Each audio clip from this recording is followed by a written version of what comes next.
biz elə büdcə müzakirələri olur, deməli, hökumətin hesabatları olur, məsələ qaldırırıq. Onsuz da qəbul edənlər yoxdur.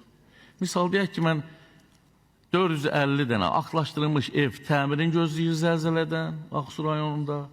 Cənab Baş Naziri də o vaxt yaxınlaşıb demişəm. Cənab Şərifova demişəm. Yoxdur. Və yaxud Ağsu dolayları.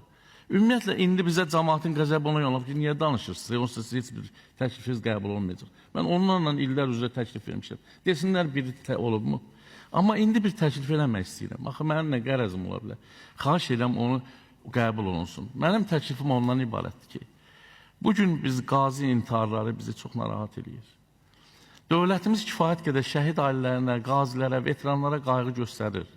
Allah var adam başlaysa, bunu danmaq olmaz. Amma bu kifayət deyil. Bəzən qazilər özlərinin yərsi hesab edir. Və bəzi içində pislər də var, bir neçə faiz, onu demirəm. Amma onlar özlərinin yərsi hesab eləməsinlər. Bir sıra dövlətlərdə, xarici dövlətlərdə şəhid ailələri, qazilər, veteranlarla bağlı xüsusi qurumlar var. Onlar onunla məşğul olur. Onun hər birinin fərdi, ailə, milli deməli, problemlərin ümumiləşdirirlər, qoyurlar. Mən təklif edirəm ki, biz də publik hüququ şəxs təsis eləyək.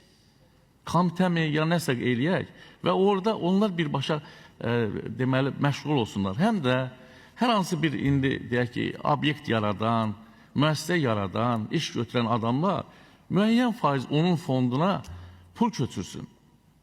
Köçürsün ki, onlar hər birinin, o qazilərin, şəhid ailələrinin problemlərini dəqiq həll edək.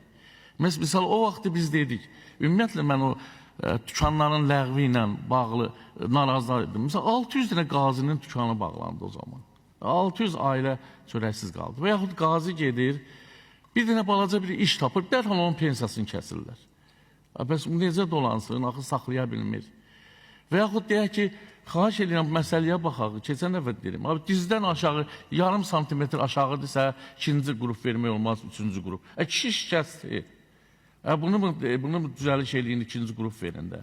Və yaxud bir əlil ayaqda şişəsi, ona maşın veririk. Biri gözdən şişəsi, kontuj olub, ona isə heç bir şey vermirik. Heç olmasa onun əvəzinə mebel dəstəlaq, mənzil və digər məsələlər. Yəni, problemlər çoxdur, mən demək istəmirəm.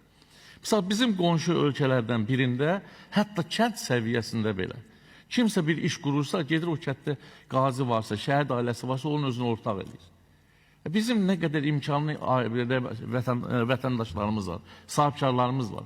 O quruma, mən hesab edirəm ki, o publik hüququ şəxs olan quruma kifayət qədər pul köçürə bilər. Və dövlətimizə də yük olmaz, valla büdcəmizə də yük olmaz. Ancaq mən belə hesab edirəm ki, bu çox yaxşı nəticə verə bilər. Bax, biz 44 günlük müharibədə 3000 şəhid verdik. Və nə qədər də yenidən qazimiz, veteranımız yarandı. Qanunla bizim onlara ayrılan vəsaitimiz çoxalmalıydı. Yəni 3000 ailə, üstəgəl digərləri. Çoxaldı mı? Yox. Bunu nəzərə almaq lazımdır ki, əhatə eləsin, azalmasın. Yəni bizim baş tacımızdır. Biz özümüzü göstərmək üçün demirik ki, onları. Onlar bizim balalarımızdır. Mən nəslimdə 3 şəhid, bir qazim var. Mən onların problemini özüm bilirəm. Təşəkkür edirəm.